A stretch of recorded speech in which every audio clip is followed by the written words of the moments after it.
Well, this is a scene on Spadina Avenue at Front Street during rush hour. Traffic backed up as far as the eye can see, really at a standstill.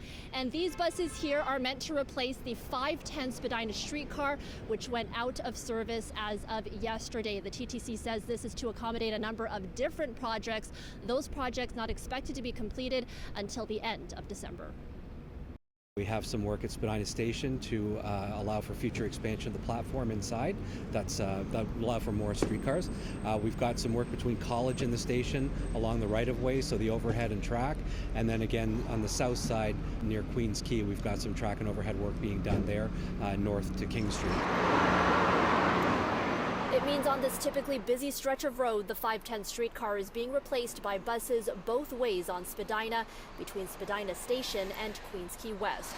There's also no 510 streetcar service to or from Union Station. Instead, you'll have to transfer between the replacement buses and 509 Harbourfront streetcars at Queens Quay West. The TTC says it's beefing up service on the 509 to handle the influx of passengers. All this has some commuters giving up on transit altogether. So much more time with the traffic. It's better if I just walk to Union Station. I'd get there much faster if I walk. Usually I can get where I need to go within half an hour, but now I have to take the 509 to, I don't know what that is. But then I have to walk up here, so taking almost double the time, I would say. According to the TTC, Spadina is regularly within the top 3 busiest routes, with roughly 35,000 passengers being moved per day. In order to accommodate the volume, the agency says at peak times there will be roughly 3 buses for every 1 streetcar that's lost. So what we're suggesting to people is that they look at alternatives like Line 1 or like Bathurst, so we'll have enhanced service on Bathurst. This comes at a time when multiple construction projects, including the Ontario line and lane closures on the Gardiner, have left Toronto in a traffic chokehold. I walk everywhere because of this particular problem.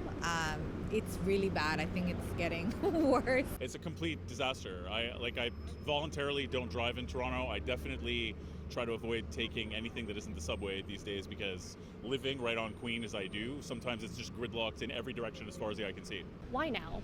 Well, there's never a perfect time to do these projects. We work very closely with the city to coordinate these works. We were aware of the Gardiner closure. They were aware of our need to do work.